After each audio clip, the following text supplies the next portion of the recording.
Cette conférence a été enregistrée au cours du webinaire proposé par Focal e-Learning pour la préparation de la Semaine de la sécurité des patients le mardi 10 octobre 2023. Focal e-Learning propose un ensemble complet de solutions pour développer la culture qualité et préparer la visite de la certification HAS. Ces solutions visent la qualité et la sécurité des soins des patients. Chaque solution comprend des modules qui recourent à la pédagogie interactive développée par Focal e-Learning, des contenus simples et didactiques, des QCM de renforcement corrigés et commentés, complétés par des éléments spécifiques à l'établissement.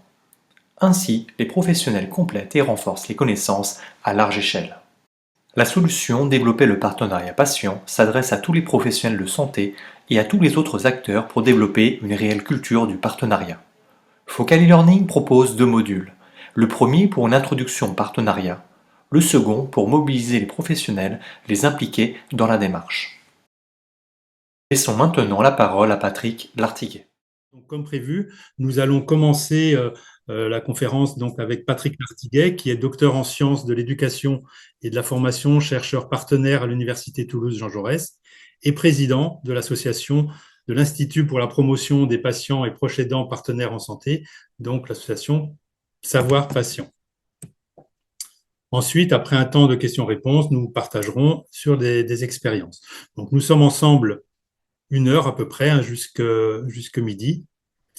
Les présentations étant faites, le programme annoncé, donc là, je vais passer la parole à Patrick Lartiguet, que je tiens à remercier pour sa participation à ce temps de partage et aussi d'échange, et le remercier également de bien vouloir nous éclairer sur ces notions d'engagement et de partenariat patient qui, parfois, ne sont pas toujours très faciles à appréhender. Monsieur Turbel, je vous remercie. Merci également à Monsieur Perrault. Je vais partager mon écran avec donc ce que j'ai prévu de présenter. Je pense que maintenant vous voyez mon écran. Ouais, c'est bon. Ouais. Voilà. Donc effectivement pour une conférence que nous avons intitulée Le patient acteur de santé, le partenariat avec les patients, levier de la qualité et de la sécurité des soins. Vous nous avez fait part, les participants à ce webinaire, vous avez fait part de vos attentes et un certain nombre de mots sont apparus. Qu'est-ce que l'expertise patient, l'expérience patient, les patients experts, voire le patient partenaire, mais également le recueil de la satisfaction, la participation. Beaucoup de mots sont arrivés par rapport à l'expression de vos attentes, par rapport à l'organisation de ce webinaire.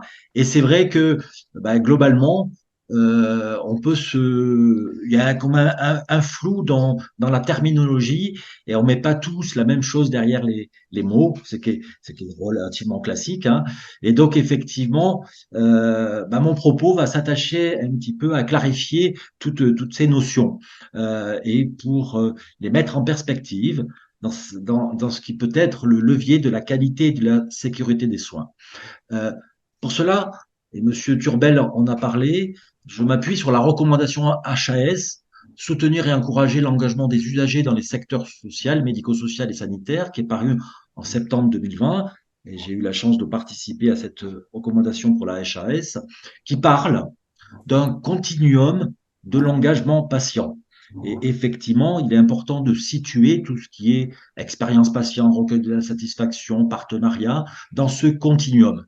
Quand on parle du continuum de l'engagement patient, c'est les termes donc de la HAS, on parle du niveau d'engagement du patient dans le système de santé. Par rapport à ça, il y a plusieurs niveaux. Premier niveau, l'information. Deuxième niveau, la consultation. Troisième niveau, la participation. Et quatrième niveau, le partenariat. Et effectivement, quand on parle de niveau d'engagement du patient, on parle de ces différents niveaux d'engagement et cela constitue ce qu'on appelle le continuum de l'engagement patient. Et la ROCO HAS, soutenir et encourager l'engagement des usagers, parle bien, situe bien donc ce continuum.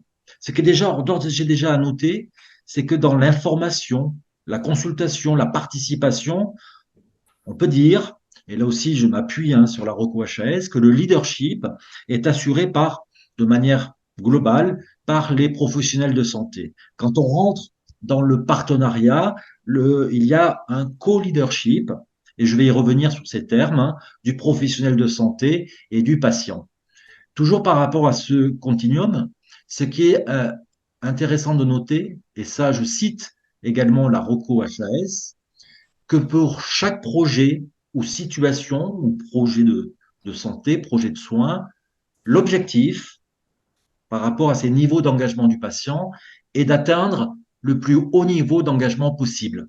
Donc, la recommandation HAS situe ces niveaux d'engagement avec cet objectif à atteindre d'atteindre le niveau du partenariat.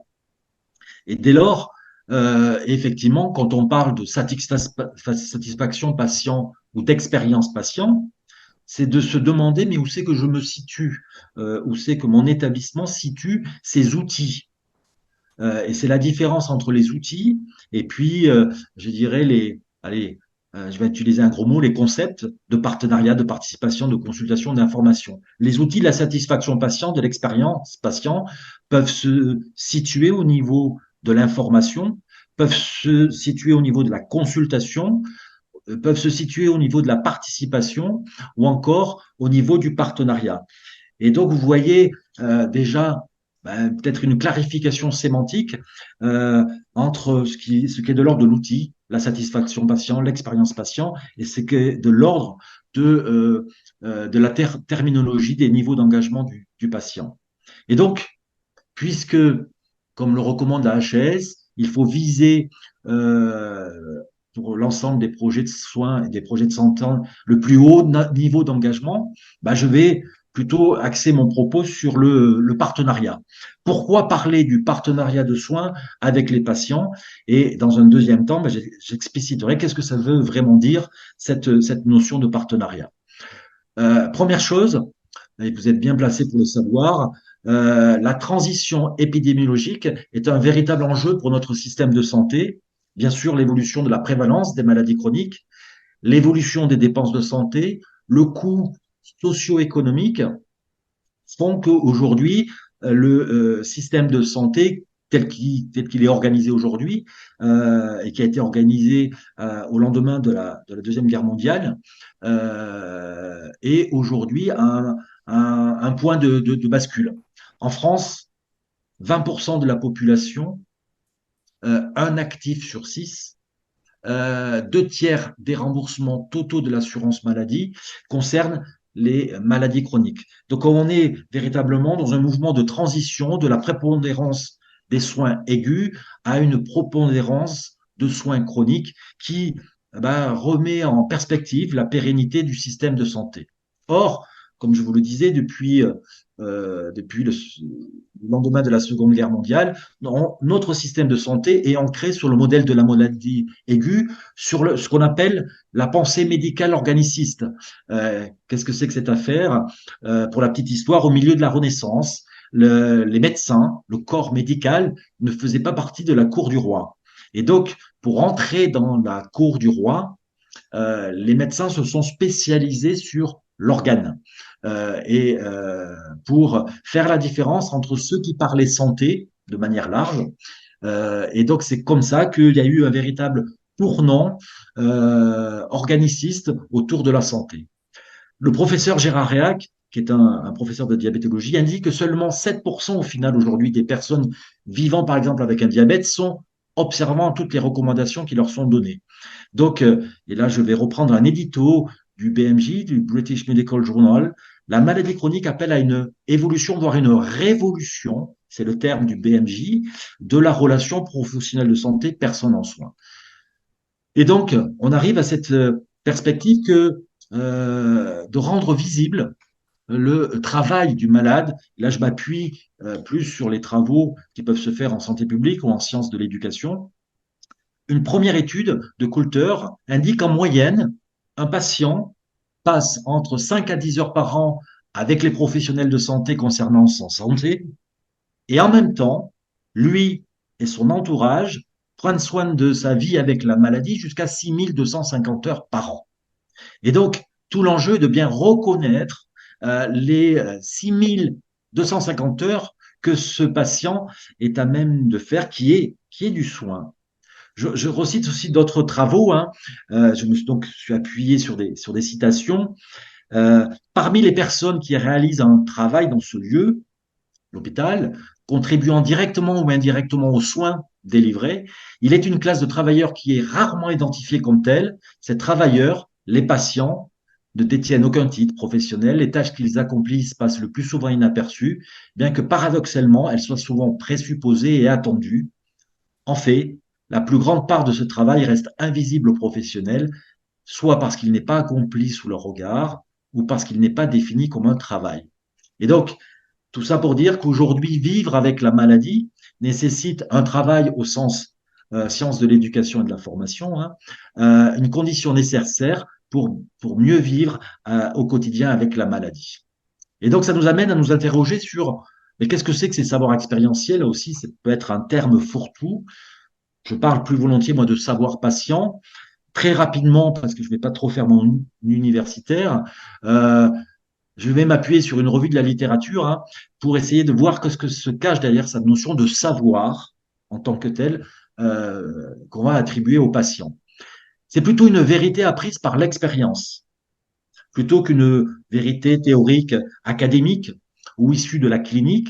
Donc celle des patients, c'est une vérité apprise par l'expérience personnelle d'un phénomène, la maladie, plutôt qu'une vérité acquise à travers un raisonnement discursif, une observation ou une réflexion sur des informations fournies par d'autres. On voit déjà le niveau de différence entre le savoir des professionnels ou le savoir théorique des universitaires et le savoir issu de l'expérience du patient. Ce sont des savoirs individuels. Et c'est là où on monte d'un cran qui peuvent être partagés et devenir expertise. Par définition, ce sont des savoirs utiles à l'action. Donc, c'est ce qu'on appelle des savoirs pragmatiques, plutôt que des savoirs théoriques ou scientifiques. Et c'est des savoirs liés à des situations ici et maintenant.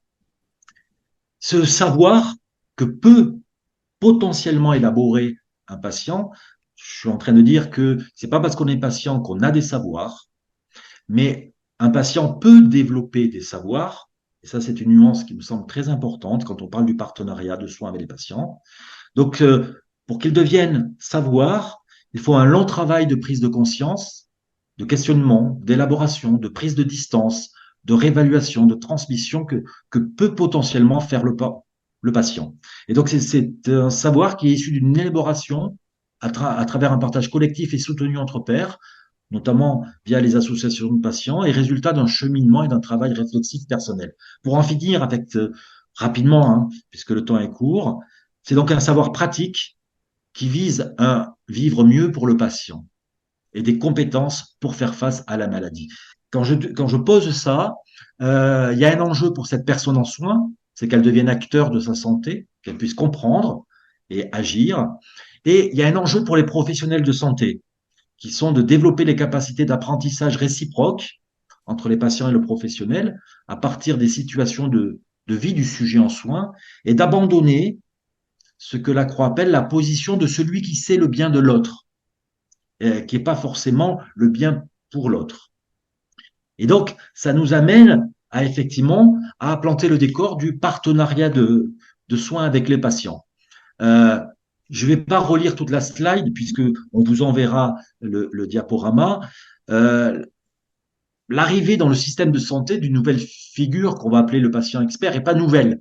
Ça remonte à 1793. Ceux qui travaillent par exemple en santé mentale ont peut-être entendu parler de Jean-Baptiste Poussin, qui était au Kremlin-Bicêtre, qui était un patient et qui est intervenu dans les consultations avec le psychiatre. Donc, et ça remonte à 1793. Depuis, il y a eu les mouvements des alcooliques anonymes, l'entraide entre pairs, et puis ça s'est radicalisé dans les années 80. Suite aux différentes luttes contre le sida, l'affaire du sang contaminé, où là, j'ai envie de dire, de manière caricaturale, les relations se sont un peu crispées, un peu beaucoup, qui a abouti notamment à la loi du 4 mars 2002, la dite loi Kouchner, qui a instauré la démocratie sanitaire. Et donc, quand on regarde dans la littérature cette notion de patient expert, acteur de santé, on s'aperçoit que là, on a un énorme, allez, je vais le dire, fourre-tout d'appellations, les médiateurs de santé, les patients intervenants, les patients co-chercheurs. Enfin, il y a une liste euh, nombreuse qui m'amène à poser que ce terme de patient expert est un terme polysémique, qui veut dire tout et rien, qui fait débat et qui crée la polémique, notamment auprès des professionnels de santé. C'est pas moi qui le dis. Vous avez deux auteurs qui sont André Grimaldi et puis Olivia Gross, qui, suite à cette recension dans la littérature des termes, ont vu que le terme de patient expert est un terme qui fait débat. Ça nous amène à quand même poser que le savoir des malades est un fait social. On l'a vu, il y a une évolution du droit, de la législation. On parlait en introduction de la recommandation HAS. L'apparition de ces nouvelles figures de patients dans le système de santé, notamment en éducation thérapeutique du patient, des approches théoriques conceptuelles qui légitiment l'apport des savoirs des malades, et notamment celles référencées par l'OMS. Et enfin, depuis maintenant quelques dizaines d'années, des formations, des cursus universitaires dans le champ de soins qui intègrent les personnes en soins et les proches aidants. La première université des patients qu'a pu créer Catherine Tourret-Turgis à Paris illustre ce propos de formation de plus en plus ouvert donc aux patients et aux proches aidants. Et donc, ça m'amène à parler de ce concept du partenariat et je vais m'appuyer sur ce qui fait aujourd'hui, qui fait les bases du partenariat, c'est ce qu'on appelle le modèle de Montréal. Le modèle de Montréal, qui a été défini par la faculté de médecine de Montréal, identifie un besoin de synchronisation entre le modèle biomédical, qui aujourd'hui, légitime les approches de prise en soin des personnes, et puis le modèle plus expérientiel des patients et des proches, qui fait qu'à un moment donné, effectivement, le rapport au temps, le rapport à l'espace n'est pas le même, et que aujourd'hui, par rapport aux enjeux de l'évolution du système de santé, il y a véritablement un défi de synchronisation.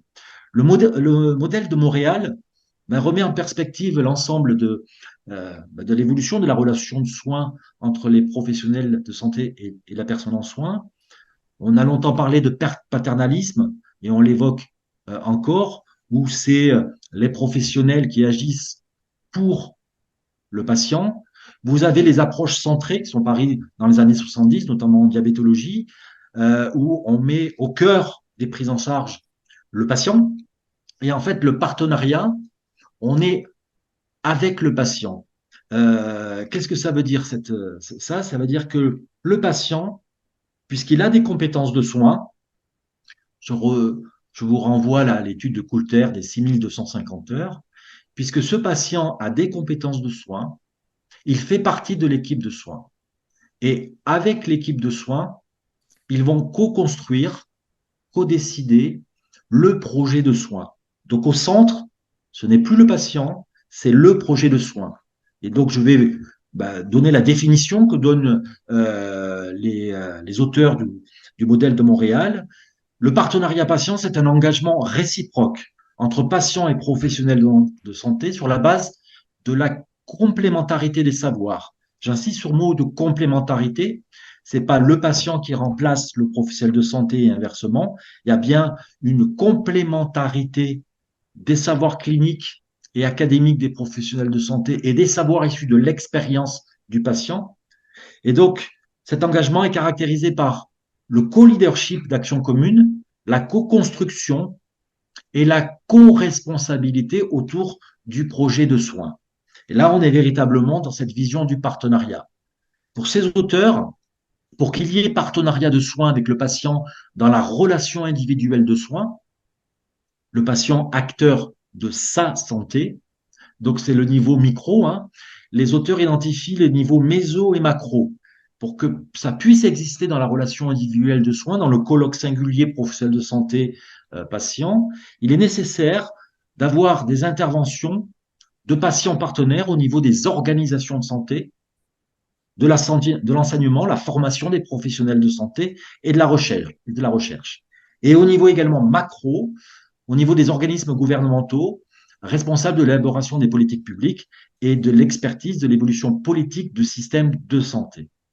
Si je schématise tout ça, et là je reprends des diapositives du modèle de Montréal, avec cet arbre, ils identifient des patients partenaires dits ressources dans les soins, qui vont intervenir auprès de la gouvernance, auprès de la qualité. Je prendrai l'exemple par exemple du CHU de Nîmes, que j'ai pu accompagner par rapport à la mise en œuvre du partenariat, qui a recruté un patient partenaire avec des compétences, je dirais, de qualité au sein de la direction qualité et gestion des risques.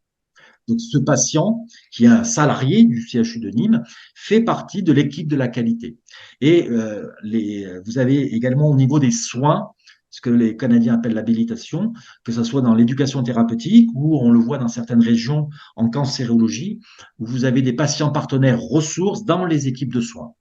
Au niveau des formateurs, on le voit dans les facultés de médecine avec notamment les Écosses, mais également dans les IFSI, vous avez des patients partenaires formateurs qui participent à l'ingénierie, qui font partie du conseil pédagogique de la fac ou de l'IFSI, ou bien qui font des animations, des cours, et qui animent des modules, voire qui font du mentorat, et évidemment qui ont des compétences pour être formateurs, et enfin des patients qui interviennent dans la recherche et qui ont des compétences de recherche. On les appelle des patients partenaires co-chercheurs.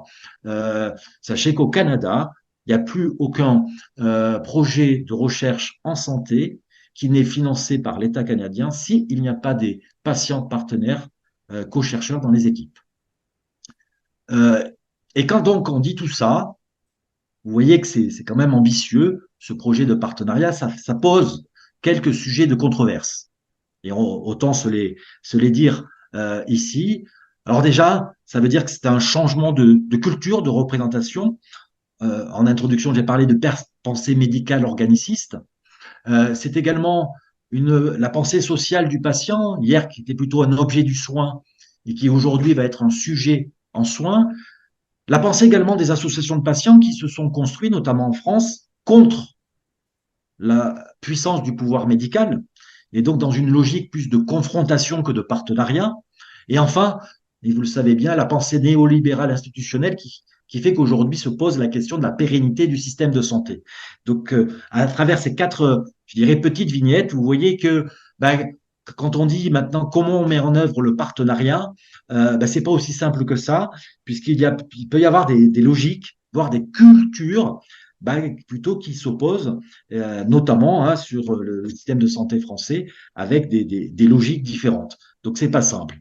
Toujours est-il que quand on parle de partenariat, moi je parle de changement-rupture, ça veut dire qu'on pose les équilibres de la relation de soins et on remet en perspective ce que j'appelle moi l'éthique du soin, avec la reconnaissance de ces savoirs issus de l'expérience, et on passe bien du patient soigné à la personne en soins soignante, donc déjà ça coince un peu.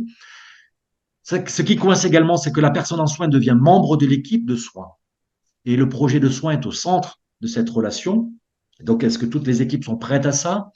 C'est un apprentissage, je l'ai dit, réciproque entre la personne et le professionnel de santé. Ça pose la question de la symétrie de la relation de soins. Et clairement, l'idée de partenariat, le concept de partenariat repose sur cette idée de croisement des savoirs. Et avec une reconnaissance réciproque des savoirs du professionnel et des savoirs du patient. Et donc, ça pose la question du partage de pouvoir. Ça pose une autre problématique qui est l'identification du patient partenaire. Aujourd'hui, telles que sont faites les réglementations, pour faire court, on a plutôt un statut, le membre d'une association de patients ou le représentant d'usager. Notons quand même que la loi de 2002 a mis le terrain de la démocratie en santé sur le terrain de la défense des droits. Je vous rappelle l'histoire, on est plutôt dans une logique de confrontation. Demain, ça veut dire que le partenariat, on est plutôt qu'un statut, le RU, on est plutôt sur des compétences, en identifiant des missions pour établir le profil de patient partenaire en fonction de le savoir. Comme je vous le disais, c'est pas parce qu'on est patient qu'on a des savoirs. Et un patient partenaire n'a pas forcément des savoirs en qualité, en ETP, en gouvernance, en recherche, en formation. Donc, à un moment donné, ça veut dire que ça pose la question de la professionnalisation de ce patient partenaire et de sa formation et comme celle du professionnel.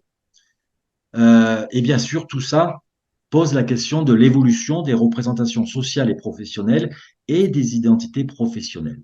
Pour conclure, puisque le temps est contraint, moi j'en reviens donc à cette recommandation HAS concernant le continuum de l'engagement patient par rapport à ces attentes que certains d'entre vous ont exprimées par rapport à la satisfaction patient, l'expérience patient, le partenariat. C'est d'abord de savoir où l'établissement veut se situer et d'y aller progressivement. Ou quelle est la culture qu'on veut influer dans l'établissement. Donc, c'est un choix, je dirais, institutionnel, hein, stratégique, de dire, nous, on vise le partenariat et qu'est-ce qu'on va mettre en place pour progressivement aller d'une culture de l'information, par exemple, à celle du partenariat. Certains établissements ont créé un pôle de l'expérience patient. L'expérience patient, là aussi, c'est de se dire bah, où est-ce que je la situe. Pour conclure, je renvoie peut-être à cette image, peut-être à la rigueur, il ne faudrait retenir que ça, que ce stéthoscope qui regarde bah, peut-être le projet de soins, c'est que bah, hier, c'était essentiellement les professionnels de santé qui étaient derrière ce microscope. Et là, l'idée, c'est que ce ne soit pas forcément que les patients, mais ça soit avec les patients qu'on regarde la réalité. Et si j'en reviens à l'exemple, hein, si on est dans le recueil de l'expérience patient, si on a fait ce recueil, c'est qu'on est co-construit le recueil avec des patients partenaires, c'est qu'on analyse ce recueil de l'expérience patient avec des patients partenaires pour envisager l'amélioration de la qualité dans l'établissement. Donc voilà, je pense que le temps s'est vite écoulé et je vous remercie pour votre attention.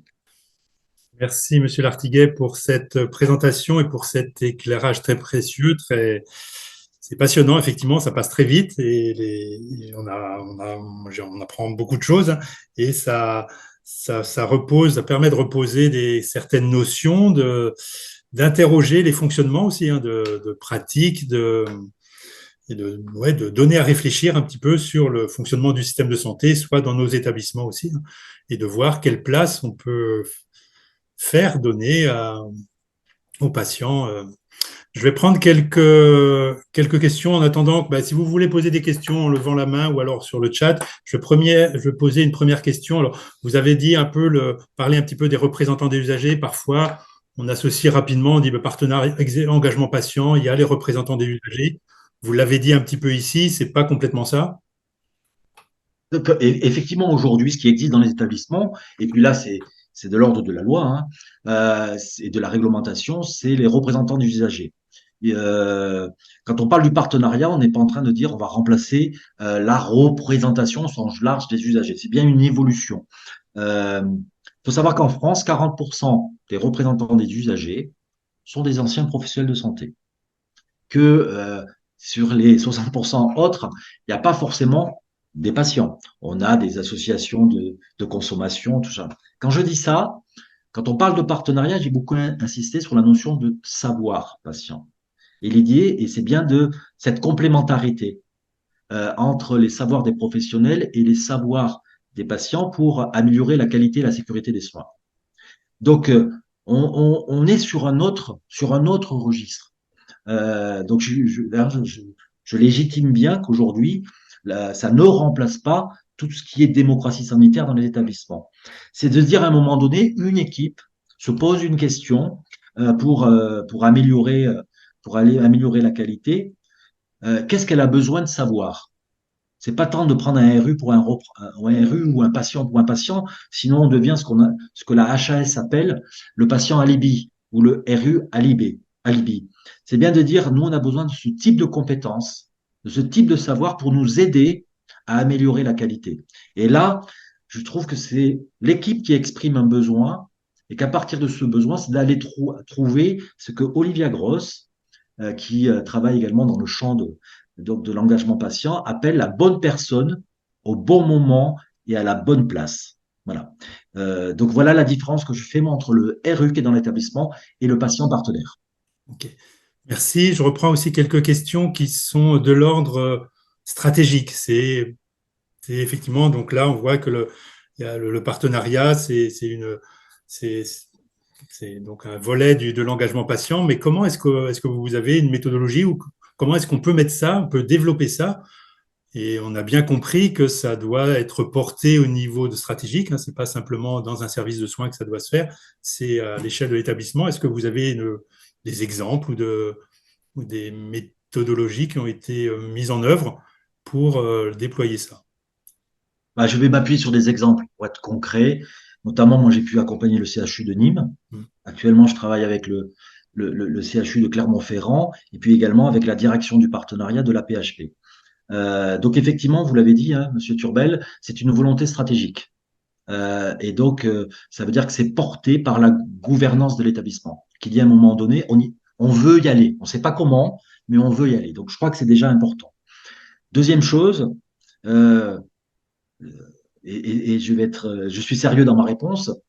Je pense que quand on prône le partenariat avec les patients, si on veut engager, enrôler les acteurs dans ce changement, on l'a vu, hein, c'est un changement quand même de paradigme, ben ça se fait en mode partenarial. Et je pense que pour pouvoir faire le changement dans son établissement, c'est avec les acteurs. Donc ça veut dire que bon, mon parti pris, c'est que si on ne peut pas imposer le partenariat dans un établissement, c'est de faire avec les acteurs pour pouvoir créer le changement. Donc, il n'y a pas de baguette magique, il n'y a pas d'outils ou de checklist à faire. Il y a à réfléchir comment on va enrôler l'ensemble de l'établissement dans le partenariat. Donc, ce qui s'est fait à la PHP à Nîmes, mais également à Clermont, c'est déjà un groupe de travail. De dire, il y a un pilote, c'est souvent porté, enfin, en l'occurrence, c'est porté par les directions qualité, qui font un groupe de travail avec des professionnels de santé, avec des patients partenaires qui repèrent, pourquoi pas, dans le champ de l'éducation thérapeutique, avec des RU. Et ensemble, ils vont penser comment mettre en œuvre dans l'établissement le partenariat. Et donc, ça veut dire que on prend, excusez-moi, on prend du recul pour penser une stratégie. Et après, on met en œuvre des outils, des outils pour y aller. Donc ça répond qu'à moitié à votre question, parce que et peut-être certains seront déçus, parce qu'effectivement, il n'y a pas la formule magique pour y aller. Il y a effectivement, vu qu'on est sur un changement de culture, à prendre du recul sur l'établissement et à envisager ensemble, avec les acteurs, comment on y va. Merci de votre attention. Nous nous tenons à votre disposition pour répondre à vos besoins de formation à large échelle, accessible 24 heures sur 24, déployé rapidement dans tous les services et personnalisé avec des éléments qui concernent votre établissement.